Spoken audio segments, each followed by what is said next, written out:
अस्सलाम dear student, जैसे कि हम लोग कर रहे थे अपनी रिव्यू एक्सरसाइज 3 जिसका क्वेश्चन नंबर 1, 2, 3, 4, 5 और 6 हमने कर लिया। आज हम लोगों ने स्टार्ट करना है इसका क्वेश्चन नंबर 7। क्वेश्चन नंबर 7 है verify De Morgan law for the following set. आपको यूनिवर्सल सेट, सेट ए और सेट बी दिया हुआ है और आपसे कहा है वेरीफाई करें डिमॉर्गन लॉ। देखते हैं इसका सोल्यूशन। जी, ये हमारे पास यूनिवर्सल सेट, सेट ए और सेट बी। आपको पता है डिमॉर्गन के दो लॉज होते हैं। एक हमारे पास होता है ए यूनियन बी होल का complement is equal to A complement intersection B complement, और सेकंड लॉ होता है ए इंटरसेक्शन बी होल का complement is equal to A complement union B complement. एक चीज़ नोट कीजिएगा, डिमॉर्गन लॉ में अगर लेफ्ट साइड पे यूनियन है तो राइट साइड पे इंटरसेक्शन होता है, और अगर लेफ्ट साइड पे होल का कॉम्प्लीमेंट है तो राइट साइड पे ए और बी का अलग अलग कॉम्प्लीमेंट होता है। सेम सेकेंड लॉ में ए इंटरसेक्शन बी है तो यहाँ यूनियन है, ठीक है। यहाँ होल का कॉम्प्लीमेंट है तो यहाँ सेपरेट कॉम्प्लीमेंट है। तो सबसे पहले हम फर्स्ट वाला लॉ प्रूव करते हैं। अगर आपके क्वेश्चन में लिखा हो वेरीफाई डिमॉर्गन लॉ तो हमने डिमॉर्गन के ये दोनों लॉज प्रूव करने हैं, ठीक है। लेकिन अगर कोई एक लॉ प्रूव करना होगा तो आपको ये नहीं मेंशन करेगा वेरीफाई डिमॉर्गन लॉ, वो इन दोनों में से एक लॉ आपको मेंशन करके देगा कि आप ये वेरीफाई करें। तो हम फर्स्ट वाला ला ले रहे हैं ए यूनियन बी होल का complement is equal to A complement intersection B complement. सबसे पहले हम लेते हैं left hand side. Left hand side है हमारे पास ए यूनियन बी।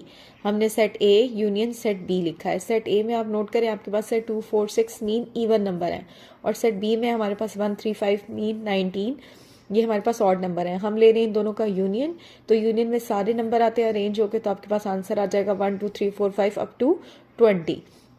अब आपने फाइंड करना है इसका कॉम्प्लीमेंट। कॉम्प्लीमेंट कैसे फाइंड करते हैं? Universal set minus set A union B. तो हमने यूनिवर्सल सेट में से ए यूनियन बी के आंसर को माइनस करना है।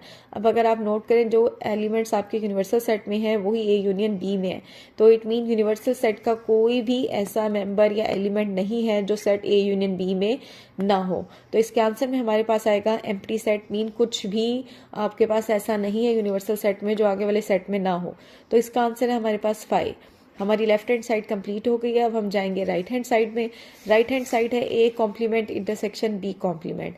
इसमें हम सबसे पहले फाइंड करेंगे ए कॉम्प्लीमेंट, फिर बी कॉम्प्लीमेंट फाइंड करेंगे, उसके बाद उन दोनों की इंटरसेक्शन लेंगे।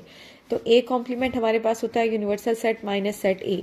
हमने यूनिवर्सल सेट में से सेट ए के एलिमेंट्स को माइनस करना है, तो इसके आंसर में हमारे पास यूनिवर्सल सेट के वो वाले एलिमेंट आएंगे जो सेट ए में ना हो।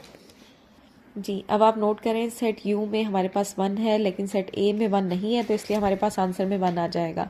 फिर हमारे पास यहाँ सेट यू में 2 है, 2 आपका इस सेट में भी है तो 2 आंसर में नहीं आएगा। फिर 3 आपका यू में है लेकिन इस सेट में नहीं है तो हमारे पास 3 आ जाएगा। मीन आप नोट करें हमारे ए सेट में सारे इवन नंबर हैं, जबकि हमारी यूनिवर्सल सेट में 1 से लेकर 20 तक सारे नंबर हैं। तो ए कॉम्प्लीमेंट के आंसर में हमारे पास आएंगे odd number, mean set B आपका कंप्लीट आ जाएगा। अब हम फाइंड करते हैं बी कॉम्प्लीमेंट। बी कॉम्प्लीमेंट होगा universal set minus set B. तो आपके पास क्या होगा? अब गेन आप नोट करें सेट बी में हमारे पास सारे ऑड नंबर हैं, तो जब हम उसको यू में से माइनस करेंगे तो आपके पास कंप्लीट सेट ए आएगा, मीन सारे इवन नंबर्स आएंगे। अब हमने ए कॉम्प्लीमेंट और बी कॉम्प्लीमेंट फाइंड कर लिया। अब हम फाइंड करेंगे उन दोनों की इंटरसेक्शन। जी, तो हमने लिया दोनों सेट्स की इंटरसेक्शन। अब आप देखें इसके अंदर हमारे पास सारे ऑड नंबर हैं कॉम्प्लीमेंट में, और बी कॉम्प्लीमेंट में हमारे पास सारे इवन नंबर हैं। तो अब अगर आप देखें उन दोनों में कुछ भी कॉमन नहीं है, ठीक है, तो हमारा आंसर आएगा एम्प्टी सेट। हमारी लेफ्ट हैंड साइड का आंसर भी एम्प्टी था और राइट हैंड साइड का आंसर भी एम्प्टी है, तो आप क्या मेंशन करेंगे? Hence prove that left hand side is equal to right hand side. अब हम लेंगे डिमॉर्गन का सेकेंड लॉ, जो कि आपके पास क्या था? A complement union B complement is equal to A intersection B whole का कॉम्प्लीमेंट। सबसे पहले लेते हैं हम, आप इसको इस साइड पे मेंशन कर लें, इस साइड को या उस साइड पे मेंशन कर लें, कोई फ़र्क नहीं पड़ता। अगेन मैंने ये लिख दिया है कि आप चाहे इसे ऐसे यूज़ कर लें, ए इंटरसेक्शन बी होल का complement is equal to A complement union B complement. तो हम सबसे पहले लेंगे left hand side. Left hand side हमने लिया है ए इंटरसेक्शन बी होल का कॉम्प्लीमेंट है। सबसे पहले हम फाइंड करते हैं intersection B. Set A intersection set B. Set A में हमारे पास इवन नंबर है और सेट बी में हमारे पास ऑड नंबर है, तो दोनों का इंटरसेक्शन आपके पास आएगा एम्प्टी। अब हम फाइंड करते हैं इसका कॉम्प्लीमेंट। कॉम्प्लीमेंट किसके इक्वल होता है? Universal set minus A intersection B. आपने यूनिवर्सल सेट में से जो ए इंटरसेक्शन बी का आंसर था उसको माइनस करना है। इसके आंसर में हमारे पास यूनिवर्सल सेट के वो वाले एलिमेंट आते हैं जो सेट ए इंटरसेक्शन बी में ना हो। अब अगर आप नोट करें ए इंटरसेक्शन बी हमारा पहले से ही एम्प्टी है, मीन उसके अंदर कुछ भी नहीं है, तो इसका मतलब है इसके आंसर में आपका यूनिवर्सल सेट कंप्लीट आ जाएगा। तो हमारी लेफ्ट हैंड साइड कंप्लीट हो गई है। अब हम जाएंगे अपनी राइट हैंड साइड पे। राइट हैंड साइड है A complement union B complement. इसमें सबसे पहले अगेन हमने ए कॉम्प्लीमेंट और बी कॉम्प्लीमेंट फाइंड करना है, उसके बाद हम लेंगे उन दोनों का यूनियन। अगेन ए कॉम्प्लीमेंट वैसे ही यूनिवर्सल सेट में से सेट ए को माइनस कर दें, तो जब आप उसे माइनस करेंगे तो हमें मिलेगा odd set mean set B. फिर बी कॉम्प्लीमेंट में आप यूनिवर्सल सेट में से माइनस करेंगे सेट बी को, तो इसके आंसर में हमें मिलेंगे even numbers mean set A मिलेगा। अब हम लेते हैं इन दोनों सेट्स का union, set A complement union B complement. Union में हमारे पास सारे नंबर आते हैं अरेंज होके, तो आपके पास आंसर आ जाएगा 1 2 3 अप टू 20। अब अगर आप टैली करें हमारी लेफ्ट हैंड साइड और राइट हैंड साइड का आंसर सेम है, तो हम मेंशन करेंगे hence prove that left hand side is equal to right hand side. तो ये हमने डिमॉर्गन के दोनों लॉस प्रूव कर लिया। क्वेश्चन नंबर 7 में ये हमारा कंप्लीट हो गया है। अब है हमारे पास क्वेश्चन नंबर 8। क्वेश्चन नंबर 8 है consider the set P. Set P हमें गिवन है और सेट क्यू भी हमें गिवन है। उसने हमसे कहा है find P intersection Q. Set P और क्यू की हमने इंटरसेक्शन फाइंड करनी है। देखते हैं इसका सोल्यूशन। जी, सेट पी है आपके पास x such that x is equal to 5m और m हमारा बिलोंग कर रहा है n से, जो कि आपके पास नेचुरल नंबर। क्यू हमारे पास है x such that x is equal to 2m और m बिलोंग कर रहा है नेचुरल नंबर से। हमने फाइंड करना है पी इंटरसेक्शन क्यू। तो सबसे पहले तो हम लिखते हैं कि पी सेट हमारा किसके बराबर है। आप देख रहे हैं पी सेट किस फॉर्म में है, 5m की फॉर्म में है, जहाँ m आपका बिलोंग करता है नेचुरल नंबर से। नेचुरल नंबर हमारे स्टार्ट होते हैं 1 2 3 अप टू सो ऑन। तो हम क्या करेंगे, m की जगह पे उसकी वैल्यूज पुट करते रहेंगे बारी बारी, 1 2 3 अप टू सो ऑन चलता रहेगा, क्योंकि हमारे पास सेट ऑफ नेचुरल नंबर है। अब देखें 5 हमारा 1 से मल्टीप्लाई होगा तो हमारे पास आएगा 5, फिर 5 2 से मल्टीप्लाई होगा 10, 5 3 से मल्टीप्लाई होगा 15, ये up to so on as it is चलेगा। अब हम देखते हैं सेट क्यू। सेट क्यू है आपके पास 2m, जिसमें m बिलोंग कर रहा है अगेन नेचुरल नंबर से। अगेन हमें पता है नेचुरल नंबर हमारे 1 से ऑनवर्ड स्टार्ट होते हैं, तो 2 multiply by 1, 2 multiply by 2, 2 multiply by 3, तो आपके पास सेट क्यू आएगा 2 4 6 अप टू सो ऑन। अब हमने लेनी है इन दोनों के इंटरसेक्शन। इंटरसेक्शन में हमारे पास वो आता है जो दोनों में कॉमन हो। अब आप नोट करें 5 इसमें है लेकिन इसमें नहीं होगा, ठीक है। 10 इसमें है, 2 के टेबल पे भी 10 आता है, तो ये हमारे पास कॉमन होगा।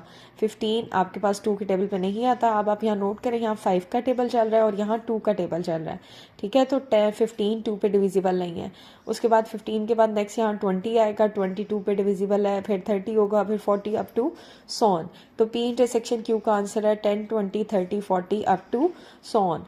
तो ये हमारा क्वेश्चन नंबर 8 कंप्लीट हो गया। अब हम देखते हैं अपना क्वेश्चन नंबर 9। क्वेश्चन नंबर 9 है from suitable properties of union and intersection deduce the following result.